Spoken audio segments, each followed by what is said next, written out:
এখানে গরিব দুঃখী কৃষক মানুষদের বন্দি করে রাখা হতো। আমি এখন জলটুঙ্গি পুকুর পাড়ে অবস্থান করছি।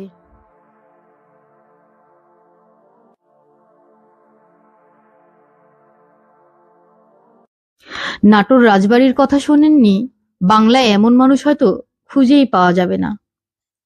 কিন্তু আপনি জানেন কি, রাজা রাজ পরিবারের ইতিহাসের অন্তরালে কালো এক অধ্যায়ের নীরব সাক্ষী রানী ভবানীর এই রাজবাড়ি, যার পরতে পরতে লুকিয়ে আছে হাসি আর কান্না মাখানো ইতিহাস।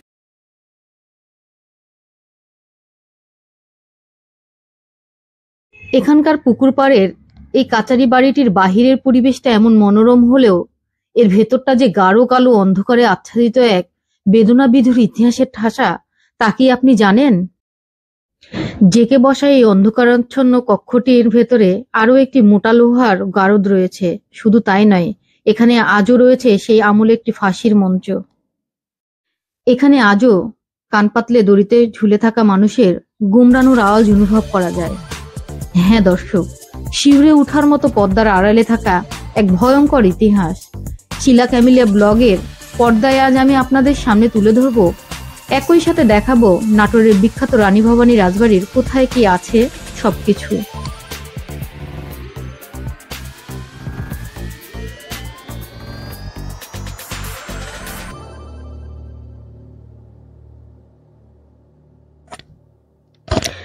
নাটোর রাজবাড়ির অবস্থান জেলা সদরের হরিশপুর বাসস্টপ থেকে মাত্র ৩ কিলোমিটার দূরে। ছোট্ট মফস্বল শহর নাটোর, অথচ এই শহরে বসেই রানী ভবানী শাসন করেছেন রাজশাহী, পাবনা, বগুড়া, কুষ্টিয়া, যশোর, রংপুর, এমনকি ভারতের মুর্শিদাবাদ, বীরভূম হয়ে মালদহ পর্যন্ত। নবাব সিরাজউদ্দৌলা রানা আলিবর্দী খান নিজেই রানী ভবানীকে এসব অঞ্চলে শাসনভার দিয়েছিলেন। প্রায় অর্ধেক বাংলা শাসন করতেন বলে রানী ভবানীকে বলা হতো অর্ধ বঙ্গেশ্বরী শাসক।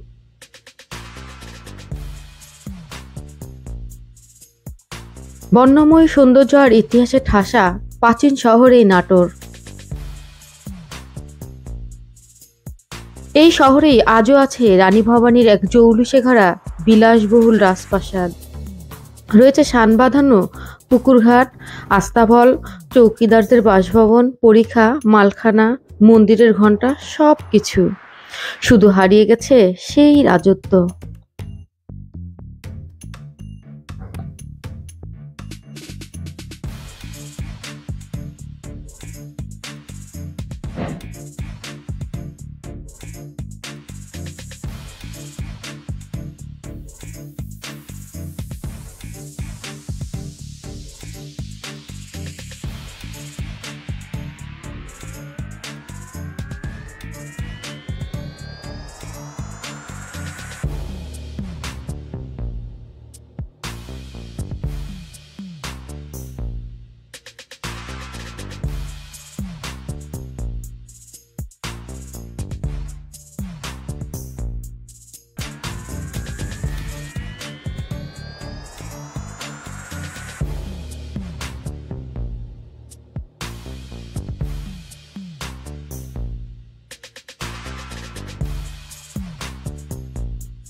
প্রধান ফটক দিয়ে ভেতরে প্রবেশ করলেই আপনি হারিয়ে যাবেন এক ইতিহাসের প্রান্তরে।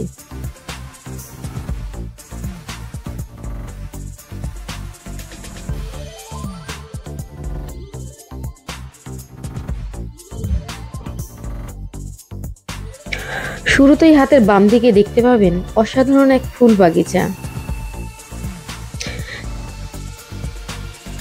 দৃষ্টিনন্দিত এই বাগানটি হাজারো গোলাপে, বিভিন্ন ধরনের গাঁথা ফুলে এবং বিভিন্ন রকমের প্রজাতির ফুল দিয়ে বাগানটি ভরা।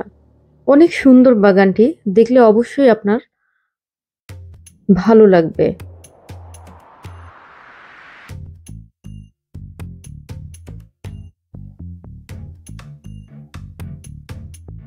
আর ডান পাশেই রয়েছে বিশাল এক জলটুঙ্গি পুকুর। আপনারাই বলুন, সুন্দর না দেখতে?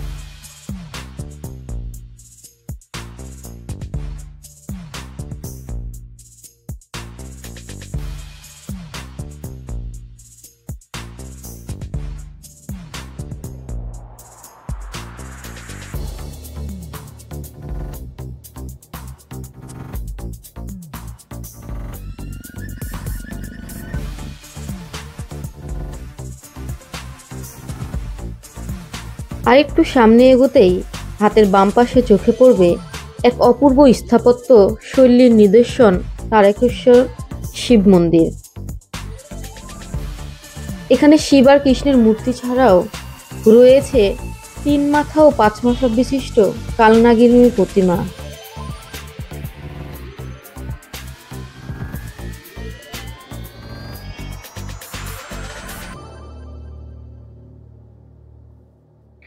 খুব সুন্দর না দেখতে?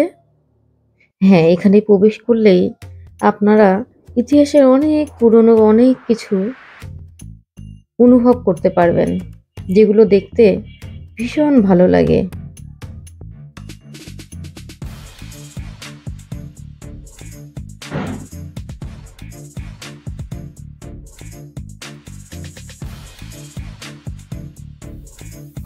এছাড়াও এখানে রয়েছে আলপনা আঁকানো শান বাঁধানো ঘাট।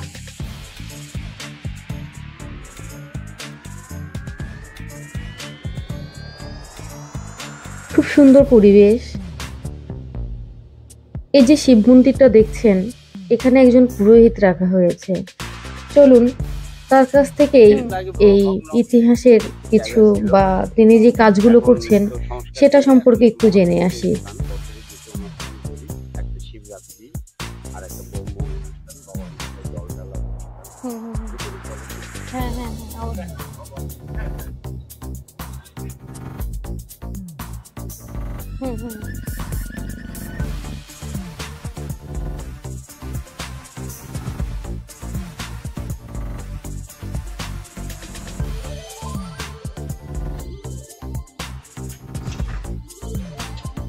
এই যে দেখতে পাচ্ছেন,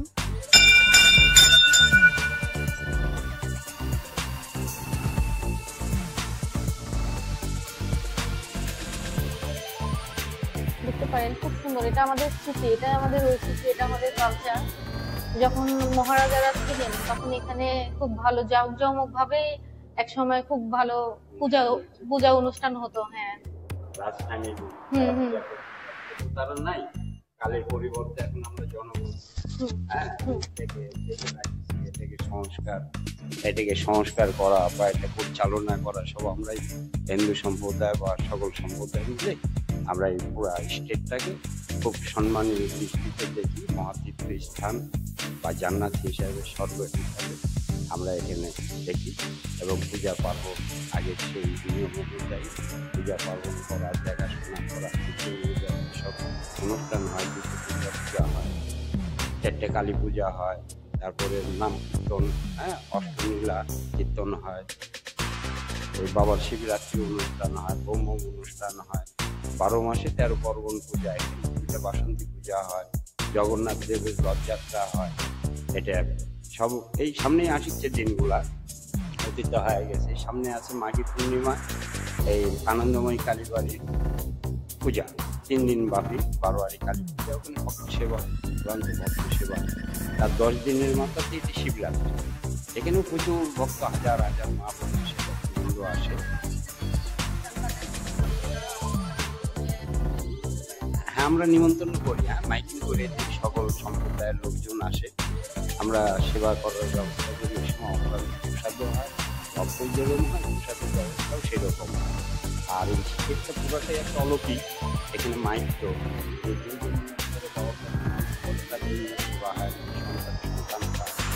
একটা ঐশ্বরিক যে একটা ফ্যাসিলিটি আমাদের উপর, তার একটা কৃপা, এই কৃপা নিয়ে আজকে আমরা এতদিন হলে এখানে জীবনযাপন করছি।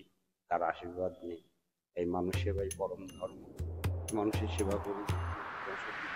লোকজন আসে এখানে দর্শনার্থী, এখানে থেকে সকল ভক্তদের সেবা করি, তাদের সঙ্গে কথোপকথন করা, তাদের আশ্বাস দেওয়া, আহ্বান দেওয়া, আপনারা এখানে আসবেন। এই জায়গাটা একটা হিস্টোরিপূর্ণ জায়গা, ঐতিহাসিক জায়গা, আপনারা আসবেন। এই জায়গাটা খুব ভালো। আসে যে কত পিকনিকের লোকজন আসে, বিভিন্ন জেলায় থেকে সব পিকনিকের সব ছেলেপেলে আসে, খুব একটা বেষ্টিত জায়গা, সুন্দর জায়গা, এটি ভয়ের কিছু নাই, সকলে অভয় নিয়ে আসে। আর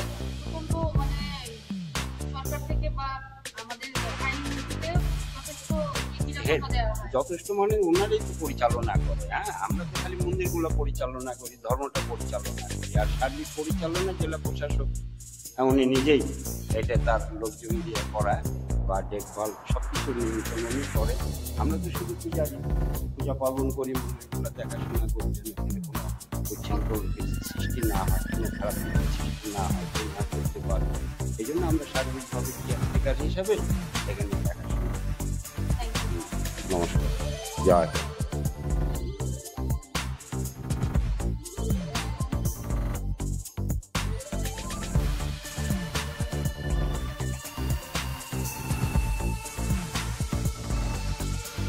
শিব মন্দির থেকে বের হয়েই আরেকটু সামনে এগোলেই চোখে পড়ল বৈঠকখানা। মূল রাজপ্রাসাদে পৌঁছানোর আগেই যার অবস্থান। এই বৈঠকখানায় এখানকার রাজারা সভাসরদের সাথে বৈঠক করতেন। হালামলে যেমন মন্ত্রিসভার বৈঠক হয়, ওই সময়টি তেমনই বৈঠক হতো এখানে।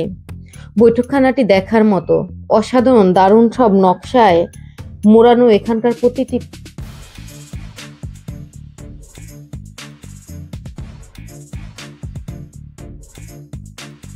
খুব সুন্দর। এই বৈঠকখানাটি দেখতে নানান মানুষের ভিড় করে। এই যে সিঁড়িটা দেখছেন, এক সময় এটা দিয়ে উঠা গেলেও এখন এটা বন্ধ করে রাখা হয়েছে, কারণ জিনাজন্য যখন তখন ভেঙে পড়ে যেতে পারে। তাই এখানে কাঁটাতার দিয়ে আটকে দেওয়া হয়েছে যেন কেউ উপরে উঠতে না পারে।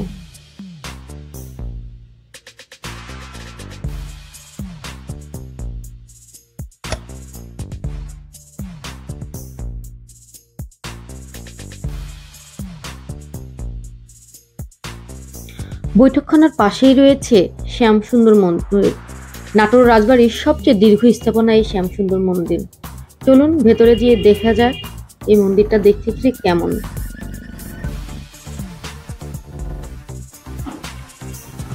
দেখতে পাচ্ছেন, যখন পূজা লাগে তখন এখানে প্রচুর ভিড় থাকে। এখন তেমন একটা ভিড় নেই। এই মন্দিরের পাশেই কক্ষগুলো ছিল গার্ডদের জন্য বরাদ্দ, যেখানে শত শত পাইক পেয়াদা সবসময় গম গম করত। আর একটু সামলে গেলে চোখে পড়বে মালখানা, যেখানে ওই সময় অস্ত্রশস্ত্র এবং গোলা বারুদ থেকে শুরু করে খাজনার অর্থ প্রয়োগ করা জিনিসপত্র সহ মূল্যবান সবকিছুই রাখা হতো।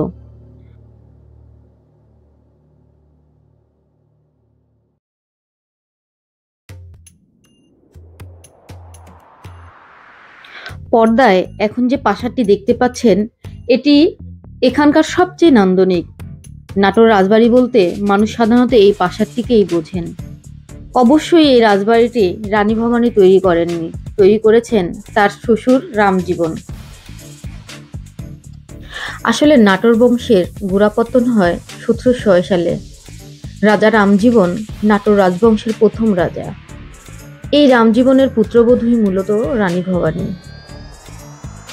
1730 সালে রানী ভবানীর সাথে রাজা রামজীবনের দত্তক পুত্র রামকান্তের বিয়ে হয়, কিন্তু 1734 সালে রাজা রামজীবন মারা যান। তখন নাটোরের রাজা হন রানী ভবানীর স্বামী রামকান্ত। এরপর 1748 সালে রাজা রামকান্ত মারা গেলে নবাব আলীবর্দী খাঁ রানী ভবানীর উপরই জমিদারি পরিচালনার দায়িত্ব অর্পণ করেন।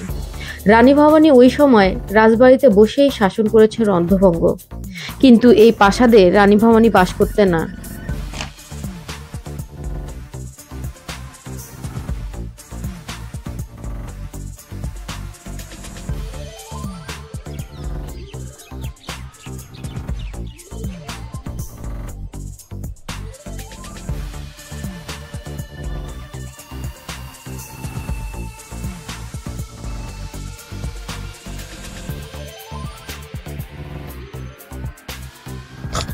তার জন্য এই প্রাসাদের পশ্চিম পাশেই ছিল আলাদা রানীমহল।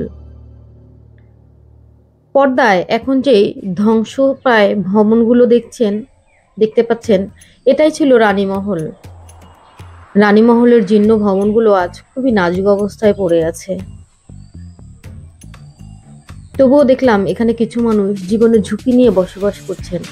আহা, কি ভাগ্য! এই মানুষগুলোই রাজপ্রাসাদে বসবাস করেছেন ঠিকই, অথচ তাদের জায়গা জমি কিছুই নেই।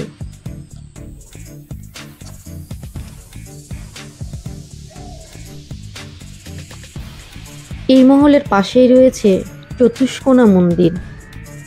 আমি এখন চতুষ্কোণা মন্দিরের মধ্যেই অবস্থান করছি। চতুষ্কোণা মন্দির নামকরণ হয়েছে এই কারণেই যে এখানে 4টি মন্দির রয়েছে। এই যে চারধারের 4টি মন্দির আপনারা নিশ্চয়ই দেখতে পাচ্ছেন, এই চতুষ্কোণা মন্দিরের পাশেই আসলে রানীমহল, অর্থাৎ রানী ভবানীর মহলের পাশে এই মন্দির। আমি ধারণা করছি হয়তো এই মন্দিরগুলোতেই রানী ভবানী সহ রাজ পরিবারের সদস্যরা পুজো দিতে আসতেন। জনকল্যাণেও রানী ভবানীর অবদান ছিল অসামান্য। তিনি তার শাসনামলে প্রায় 43টি পাঠশালা, শত শত মন্দির, আখড়া, রাস্তাঘাট নির্মাণ সহ প্রজাদের পানীয় জলের জন্য শত শত পুকুর খনন করেন।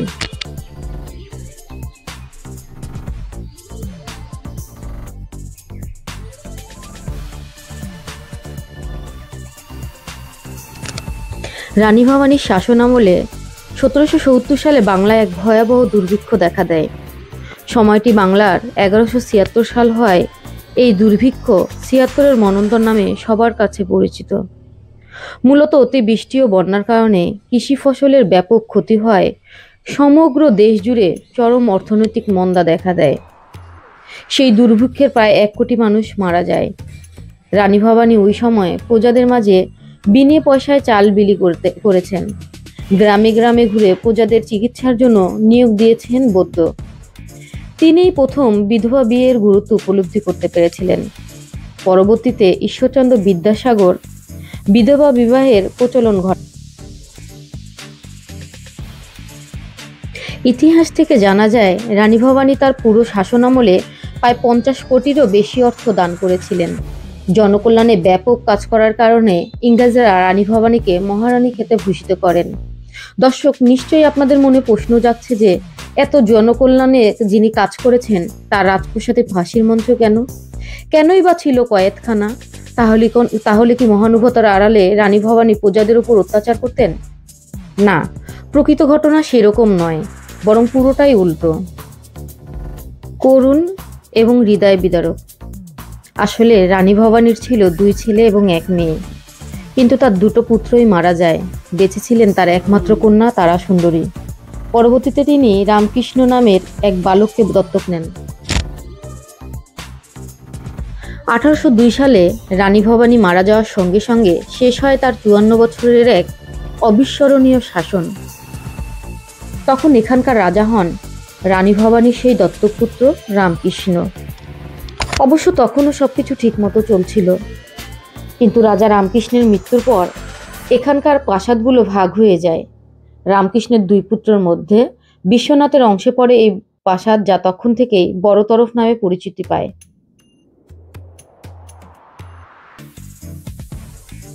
আর ছোট শিবনাথের অংশে যায় এই ছোট তরফ।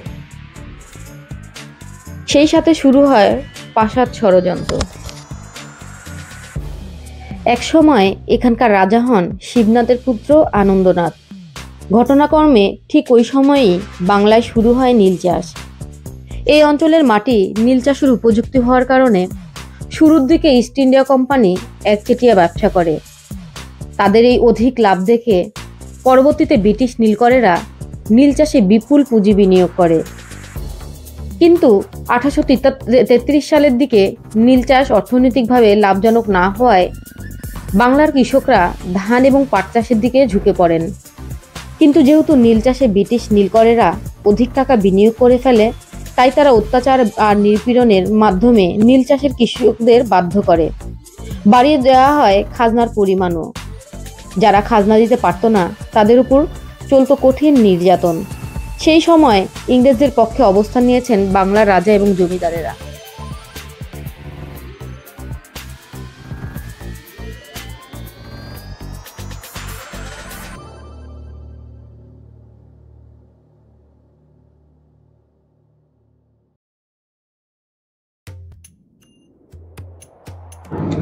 ওই সময় নাটোরের রাজা আনন্দনাথ তার এই কাচারি বাড়িতে গড়ে তোলেন এই কয়েদখানা। উদ্দেশ্য ছিল একটাই, যারা খাজনা দিতে পারবে না তাদের সঙ্গে সঙ্গে বন্দি করে চালানো হবে নির্যাতন। কয়েদখানাটির সামনে আপনি যখন আসবেন তখন রীতিমতো শিউরে উঠবেন। এটি বর্তমান সময়ের মতো কোনো জেলখানা নয়, বরং এটি ছিল খুবই কষ্টদায়ক এক খাঁচা, যেখানে আলো বাতাস প্রবেশ করারও পথ ছিল নেই।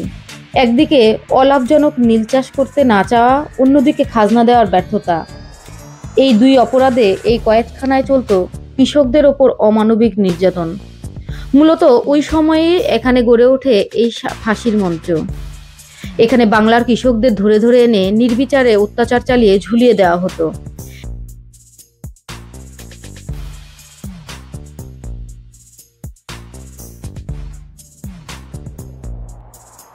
এই রাজবাড়িতে আসলেই আপনারা ঘোড়ার গাড়ি দেখতে পাবেন। ইচ্ছা করলেই ঘোড়ার গাড়িতে পুরো রাজবাড়িটা ঘুরে দেখতে পারবেন। যদি একা হন 50 টাকা দিলে পুরো রাজবাড়িটা ঘুরাবে, আর যদি জনপ্রতি কয়েকজন হন জনপ্রতি 20 টাকা করে আপনারা ঘুরতে পারবেন। তো চলুন ঘুরতে ঘুরতেই আমরা আজকের পর্বটি শেষ করি এবং শেষ কথাগুলো আপনাদের সাথে শেয়ার করি। রানী ভবানী যেখানে জীবনের শেষ দিন পর্যন্ত কল্যাণে কাজ করেছেন, তারই উত্তরসূরিরা তারই রাজ্যে তারই প্রাসাদে বসে প্রজাদের উপর এমন বর্বরতা চালিয়েছেন। রানী ভবানীর এই রাজপ্রাসাদের সবচেয়ে বেদনাদায়ক জায়গাটি যেমন ফাঁসির মঞ্চ, একইভাবে এই ফাঁসির মঞ্চের যে জায়গাটি থেকে আসামিদের নিয়ে যাওয়া হতো সেই জায়গাটি এই কয়েদখানা, এই জেলখানা। সত্যি তাই, কারো ক্ষমতাই চিরস্থায়ী থাকে না। যে রাজপ্রাসাদ এক সময় কোলাহলে পূর্ণ ছিল, সেখানে আজ কিছুই নেই, নেই ক্ষমতা, নেই রাজত্ব, নেই একজন বংশধরও। রানী ভবানীর রাজমহলের এই লাল শেওলাধরা ইটে যেমন গেঁথে আছে তার কীর্তি, তেমনি এখানকার কয়েদখানায় ও ফাঁসির মঞ্চে সাক্ষ্য দিচ্ছে জুলুম, আহাজারি আর কান্নার। আসলে ক্ষমতাবান কিংবা বিত্তশালী আপনি যেটাই হন না কেন, আপনি যদি নিজের সন্তান বা উত্তরসূরিকে ন্যায়পরায়ণতা এবং আদর্শবান রূপে গড়ে তুলতে ব্যর্থ হন, তাহলে আপনার আজকের এই সম্পদ আপনারই প্রজন্ম ধ্বংস করে দেবে। এটা সুনিশ্চিত। তাই অর্থ সম্পদের পেছনে দৌড়ানোর চেয়েও বেশি মনোযোগ হতে হয় নিজের সন্তানের প্রতি। তা না হলে আজ আপনি হাড় ভাঙা পরিশ্রম করে যা কিছু গড়েছেন তার স্থায়িত্বকাল খুবই কম, এতই কম যে আপনার চোখের সামনেই ধ্বংস হয়ে যেতে পারে আপনারই হাতে তিলে তিলে গড়ে ওঠা সবকিছু।